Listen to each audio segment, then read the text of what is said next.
Meu nome é Camille. Ainda me lembro da batida na porta como se tivesse dividido a noite em duas, cortando minha vida em antes e depois daquele momento. Quando abri a porta, encontrei minha mãe tremendo e meu pai encolhido, como se alguém em quem ele um dia confiou tivesse diminuído sua própria presença. Eles ficaram em silêncio no começo, apenas me olhando como se pedissem permissão para finalmente se sentirem seguros. Trouxe os dois para dentro, enrolei um cobertor em volta da minha mãe, fiquei sentada ao lado do meu pai até a mão dele parar de tremer e só então perguntei o que tinha acontecido. Eles me contaram que minha irmã Elise havia decidido que a casa pertencia a ela, que os trancou para fora depois de uma discussão sobre dinheiro e controle, e que se recusava a deixá-los entrar de novo. Conheço Elise há anos e já havia assumido o comando dos assuntos da família a ponto de ninguém mais se atrever a contestar. Mas eu nunca tinha visto ela expulsar nossos pais para o frio. Essa visão mudou tudo o que eu vinha repetindo para mim mesma sobre paciência e lealdade. Então eu disse a Elise, com calma e sem dramatizações, que ela tinha 24 horas para pedir desculpas. Deixei claro que, se escolhesse o silêncio, enfrentaria consequências que iam além de fofocas de família e de raivas privadas. Se você fosse a pessoa abrindo a porta às 1h da manhã e encontrando seus pais em lágrimas, qual seria a primeira coisa que faria? Escreva nos comentários. Para entender como as coisas chegaram a esse ponto, preciso voltar um pouco. Cresci na mesma casa que Elise, mas muitas vezes parecia que vivíamos em mundos diferentes. Desde pequena, Elise carregava uma certeza em tudo o que dizia e fazia. Ela falava com uma confiança que fazia os adultos pararem para ouvir. Quando queria algo, dava um jeito de fazer o ambiente girar em torno da própria voz. Eu, por outro lado, aprendi cedo a observar das bordas, a sentir as correntes por baixo da superfície em vez de comandá-las. Mamãe muitas vezes se apoiava emocionalmente em Elise de maneira sutil. Elise sabia oferecer conforto de um jeito que a colocava no centro de qualquer situação.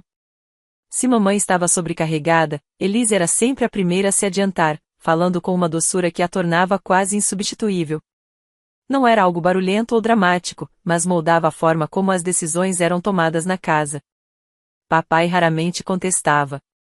Ele valorizava a paz de um jeito que fazia o silêncio parecer mais fácil do que o confronto. Acreditava que, se ninguém levantasse a voz, tudo estava bem. Eu também acreditei nisso por muito tempo. Crescendo, muitas vezes senti que precisava me fazer menor para manter o equilíbrio. Elise falava e as pessoas ouviam. Eu falava e as pessoas achavam que eu era simplesmente quieta. Conforme fomos ficando mais velhas, Elise assumiu ainda mais autoridade nos assuntos da família. Ela se tornou aquela que mamãe consultava sobre feriados, finanças ou como lidar com parentes durante encontros. Papai se acomodava, balançava a cabeça e sorria como se tudo estivesse sob controle, mesmo quando era claro que o peso das decisões recaía sobre os desejos de Elise. Saí de casa assim que pude. Queria uma vida que não fosse moldada por comparações ou concessões silenciosas. Trabalhei. Aluguei um lugar pequeno e construí uma rotina que finalmente parecia minha. Não cortei laços, mas as visitas sempre tinham um ritmo que me lembrava como as coisas eram. Elise atualizava mamãe sobre os assuntos da família com um tom que sugeria que ela era guardiã da narrativa familiar. Mamãe aceitava tudo com uma gratidão que me fazia sentir como uma visitante na casa onde eu tinha crescido. Quando eu voltava para os feriados, ficava ainda mais claro como a influência de Elise preenchia cada espaço. Ela decidia como as responsabilidades seriam divididas, quais conversas eram aceitáveis e como qualquer problema deveria ser tratado. Se alguém tentasse se expressar fora dessa estrutura, o ambiente mudava. Elise tinha uma maneira de responder que fazia a outra pessoa se sentir irracional ou ingrata. A casa nunca explodia em conflito aberto, mas a tensão estava sempre lá, como um zumbido elétrico constante por baixo de cada conversa. Eu mantinha distância, mas distância não apagava padrões. Eu via a voz do papai se desgastando pouco a pouco, enquanto ele escolhia o silêncio repetidas vezes. Via como mamãe dependia de Elise para validação, mesmo quando isso lhe custava conforto. Via como Elise acreditava que estava mantendo a família unida quando, na realidade, estava moldando tudo para caber no reflexo dela. Olhando para trás, entendo agora que o conflito não começou na noite em que meus pais apareceram na minha porta. Começou anos antes, em pequenas decisões, na aceitação silenciosa de um desequilíbrio, na forma como todos aprendemos a nos adaptar em vez de questionar. A noite da 1h da manhã não foi o começo.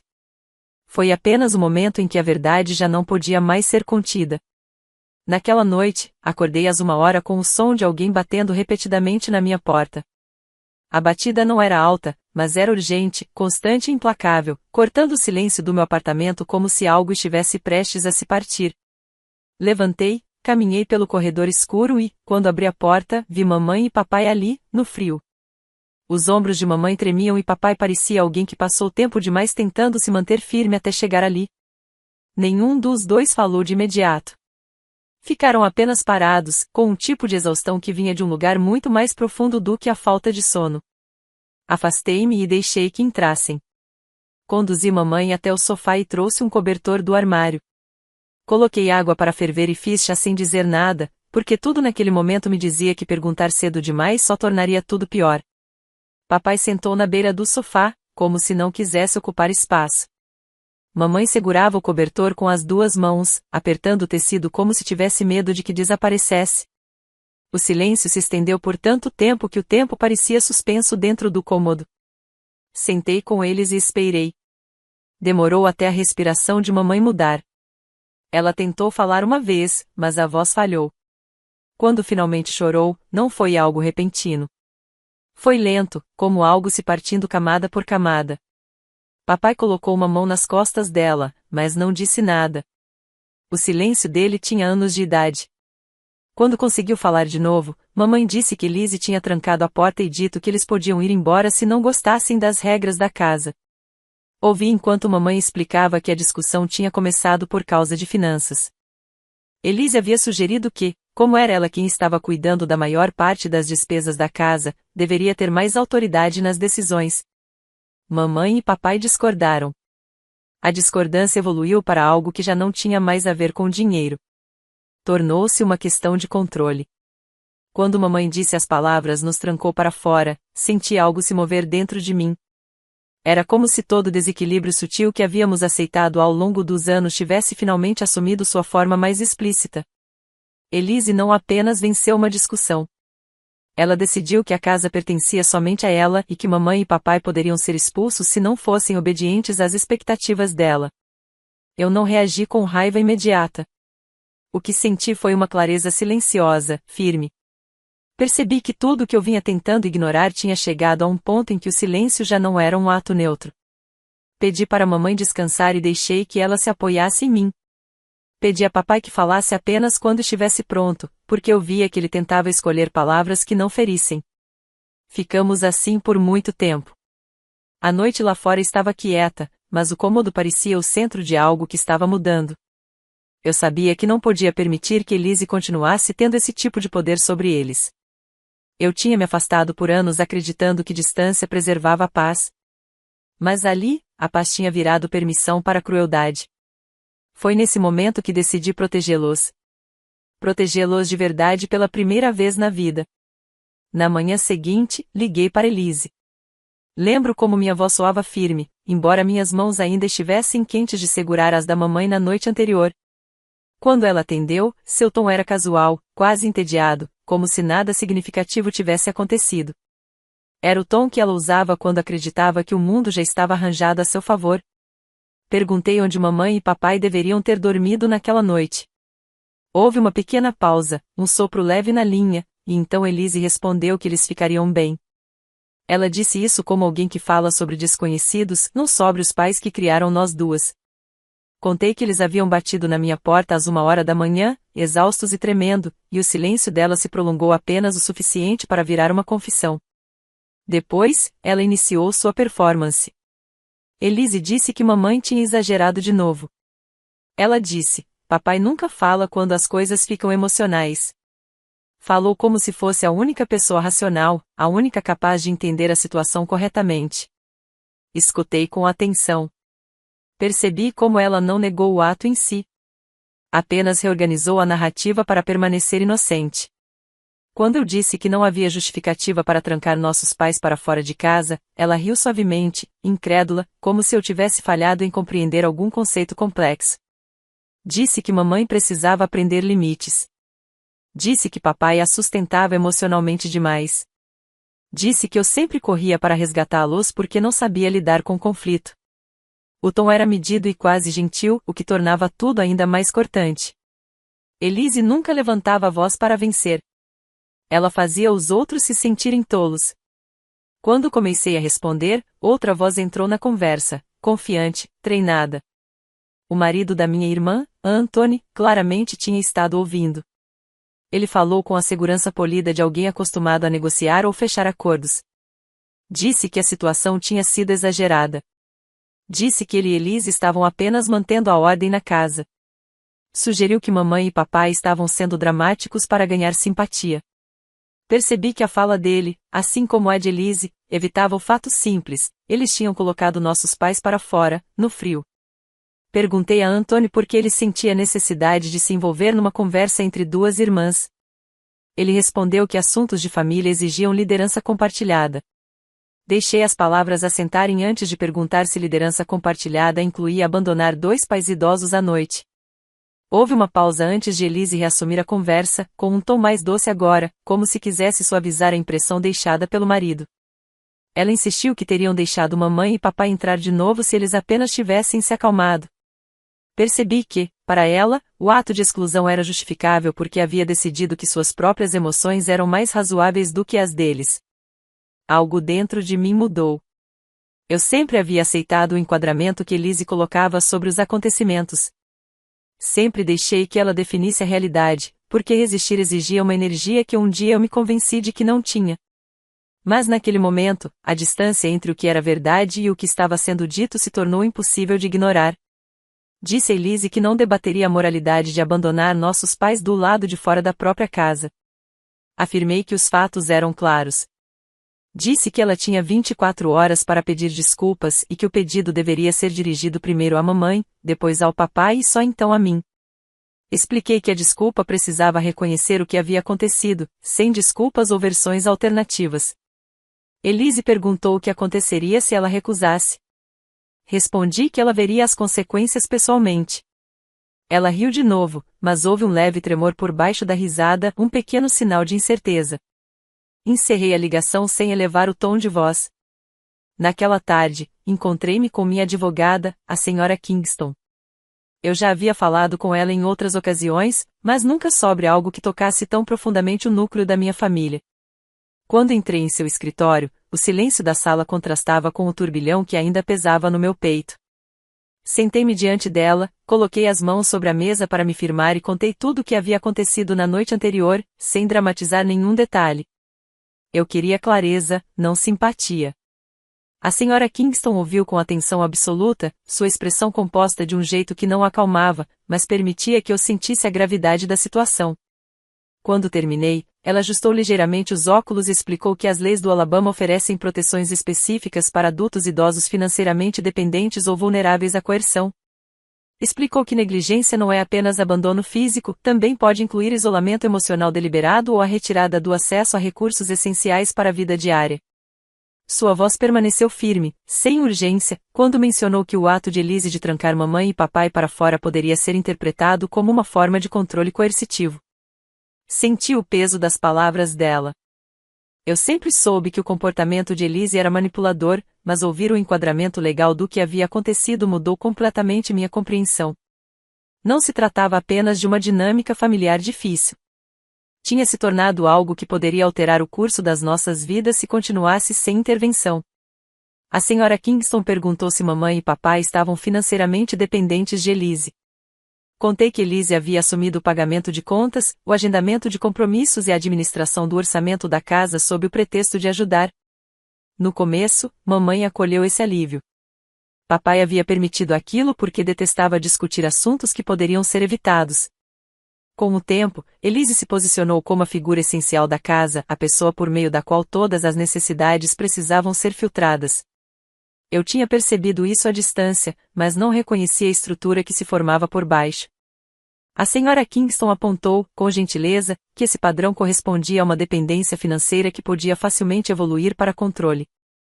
Ela disse que a questão não era se Elise pretendia causar dano. A lei se importava mais com o fato de o dano estar acontecendo. Essa distinção atravessou todas as justificativas que eu havia usado durante anos. Perguntei o que eu precisava reunir. Ela me orientou a começar a coletar extratos bancários onde o nome ou a supervisão de Elise aparecessem, mensagens de texto que mostrassem linguagem desdenhosa ou controladora, qualquer registro de decisões domésticas tomadas sem a participação de mamãe ou papai, e provas da noite em que foram trancados do lado de fora, como registros de horário, logs de chamadas ou mensagens. Ela me disse para agir com intenção, mas também com paciência, porque esses casos exigiam clareza, não pressa. Quando voltei para casa, sentei-me com mamãe e papai à mesa da cozinha. Expliquei tudo devagar, não porque eles não fossem capazes de entender, mas porque reconhecer tudo aquilo exigia um tipo de espaço emocional para respirar. Mamãe ouviu com as mãos entrelaçadas, os olhos baixos, como se tentasse lembrar exatamente quando havia entregue sua autoridade sem perceber o momento em que ela escorregou de suas mãos. Papai permaneceu ereto, mas percebi algo em sua postura vacilar quando ele finalmente entendeu o quanto da vida deles tinha sido rearranjado sem que percebesse. Eles não estavam com raiva. Eles estavam cansados. Um cansaço que não vinha de uma única noite do lado de fora, mas de anos encolhendo, pouco a pouco, dentro das paredes da própria casa. Comecei a reunir documentos naquela mesma noite, não escondido, mas sem informar Elise. Não por vingança, mas porque a verdade precisava ser vista sem distorções. Eu estava me preparando e também esperando. Eu havia dado 24 horas para Elise se desculpar. Se ela escolhesse enfrentar o que fez, tudo permaneceria dentro da família. Se recusasse, então a situação deixaria de ser mantida em silêncio. Eu sentia a mudança dentro de mim. Não era raiva, nem vitória, era certeza. A linha já tinha sido ultrapassada. Agora eu a estava traçando de volta. Exatamente 24 horas depois, Elise continuava em silêncio. Eu tinha esperado mais do que havia prometido a mim mesma. A casa estava calma naquela manhã, o ar pesado com o reconhecimento silencioso de que o que viesse a seguir mudaria nossa família para sempre. Mamãe estava sentada perto da janela, dobrando e desdobrando um lenço, e papai encarava o café sem beber. Eu entendi que eles esperavam que eu tomasse a decisão que eles mesmos não conseguiam tomar. Então abri meu laptop. Não escrevi com raiva. Escrevi para registrar a verdade, para que não houvesse mais sombras ou permissões silenciosas. Descrevi a noite em que acordei com as batidas na minha porta. Como as mãos de mamãe tremiam.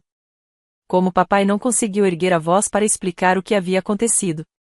Depois expliquei a dependência financeira que havia crescido lenta e silenciosamente dentro daquela casa. Como as decisões tinham deixado de pertencer a eles e passado a pertencer somente a Elise.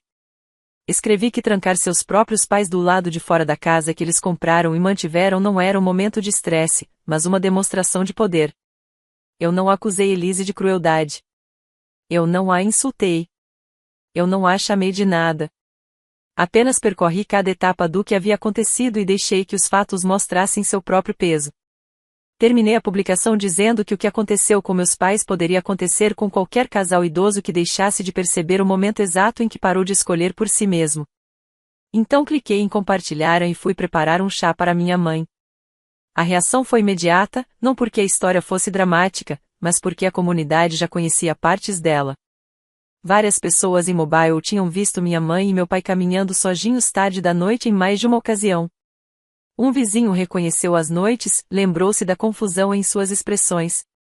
Começaram a surgir comentários de pessoas que haviam percebido tensão na igreja ou visto Elise falando de forma ríspida com minha mãe no estacionamento do supermercado. A história não explodiu por causa das minhas palavras. Ela explodiu porque a verdade já existia em muitos pequenos momentos. E agora esses momentos tinham um lugar para se reunir. Elise reagiu em menos de uma hora. Postou que eu estava exagerando, que minha mãe e meu pai simplesmente tinham saído após uma discussão, que eu estava alimentando ressentimento para chamar atenção. Suas palavras eram polidas e medidas, mas a defensividade por trás delas era inconfundível.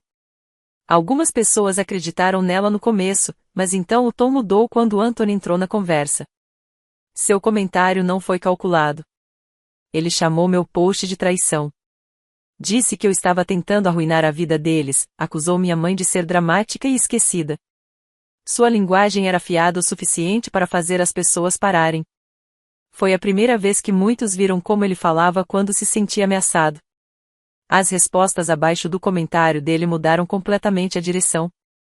Pessoas perguntaram por que uma nora e seu marido achavam aceitável trancar pais idosos do lado de fora à noite. Outros apontaram que controle financeiro é um dano real, seja intencional ou não.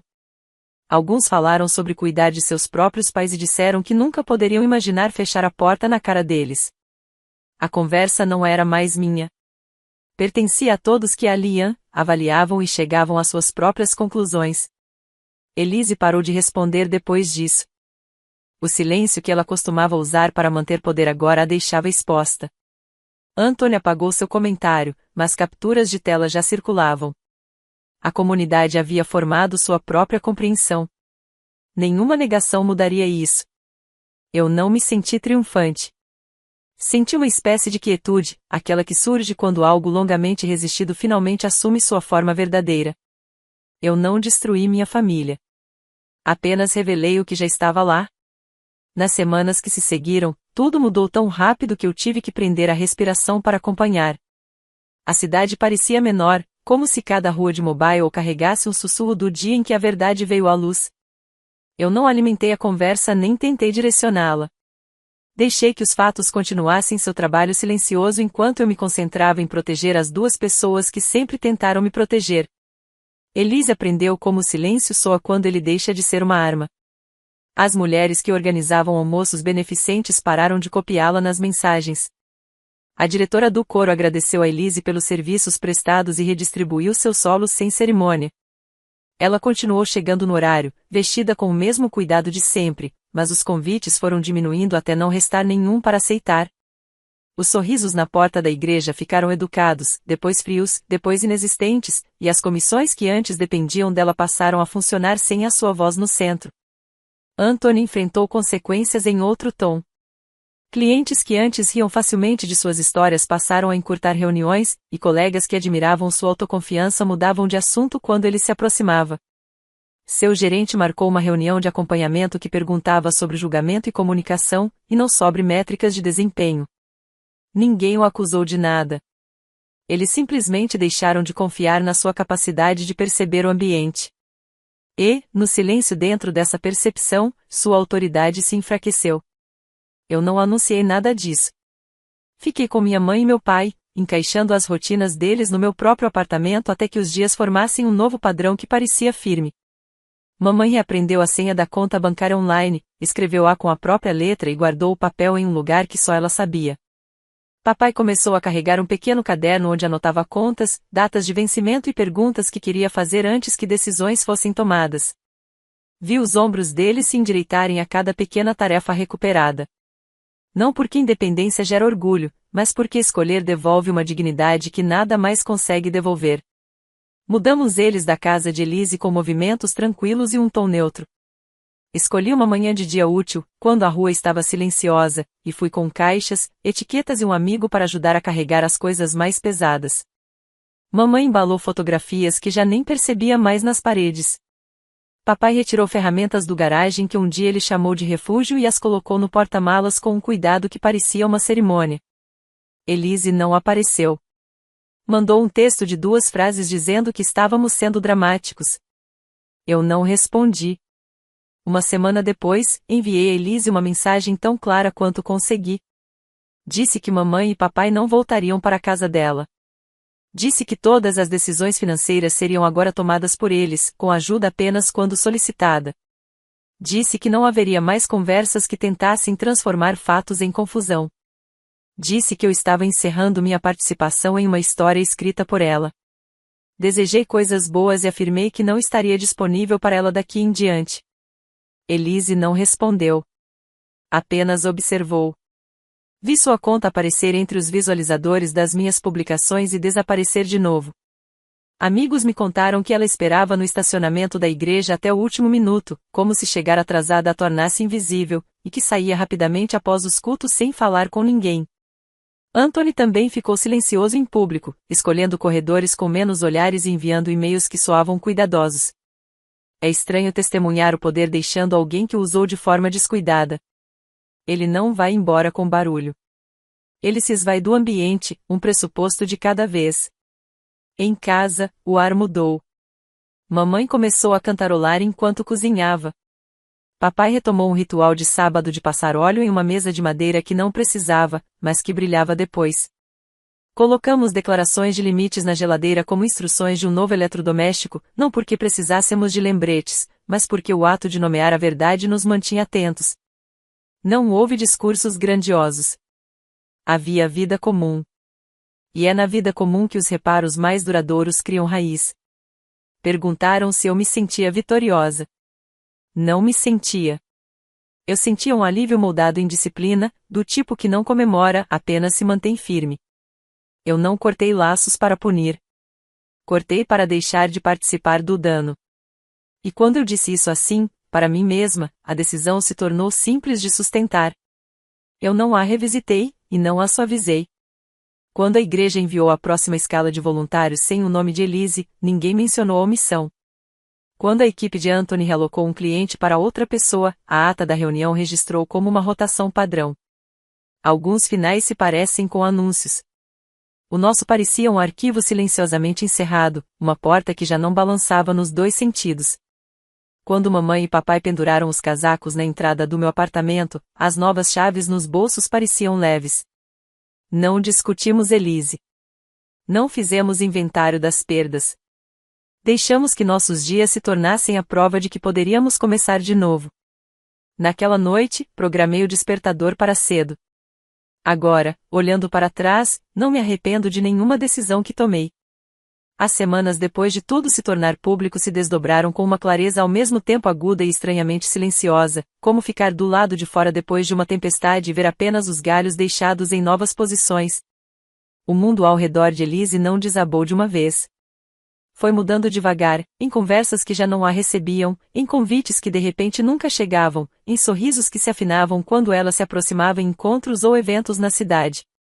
A comunidade havia visto o suficiente para entender o que estava escondido por trás do tom polido e das expressões cuidadosamente compostas. Eles simplesmente recuaram. Anthony enfrentou seu próprio desmanche. A autoridade que carregava no trabalho enfraqueceu, depois embotou, depois virou algo que as pessoas evitavam. Colegas não o confrontaram. Apenas reconheceram um padrão de dominância que já não parecia decisão, mas controle. Algumas pessoas não se desfazem por uma revelação dramática, mas pela retirada constante da plateia para quem sempre performaram. Mamãe e papai se acomodaram na minha casa sem pressa e sem desculpas. Voltaram suavemente para dentro de si mesmos. Vi meu pai recuperar a firmeza na respiração, os ombros já não presos num gesto de quem aguarda a próxima ordem. Minha mãe voltou a cantarolar enquanto dobrava roupas, um hábito antigo da minha infância que eu não ouvia havia anos. A paz é silenciosa, mas inconfundível quando retorna. Quanto a Elise, não houve confrontos dramáticos, nem pedidos repentinos de desculpa, nem confissões de culpa. Houve apenas silêncio da parte dela, mas não o silêncio da confiança. Era o silêncio de alguém que perdeu o palco. Ela observava de longe, por conhecidos em comum ou pelos espaços online, mas já não tinha acesso para interferir em nossas vidas. Escolhi cortar os laços por completo, não por raiva, mas por clareza. Elise sempre acreditou que poder vinha de ser necessária. Eu aprendi que, às vezes, o poder vem de ir embora. Eu não venci. Não houve vitória para declarar, nenhum momento de erguer uma bandeira sobre território conquistado. Eu simplesmente parei de carregar aquilo que estava me esmagando. Coloquei no chão um peso que havia sido disfarçado de dever por tempo demais. E, quando deixei ir, entendi que limites não são muros construídos para isolar. São portas que se abrem apenas para o que merece ficar. Às vezes, a verdade mais difícil de aceitar é que amor, sozinho, não torna uma relação saudável ou segura. Limites não são punições. São reconhecimentos dos lugares onde a dor foi permitida crescer sem controle. Quando escolhemos recuar, não estamos abandonando as pessoas de quem um dia cuidamos. Estamos recusando permitir que as partes delas que nos ferem continuem a ditar nossas vidas. Escolher a paz não é crueldade.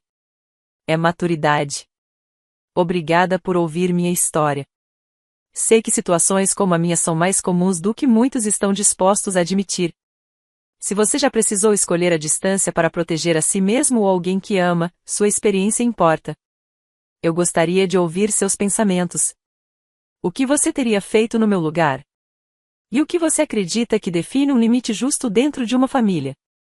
Sua perspectiva pode ajudar alguém.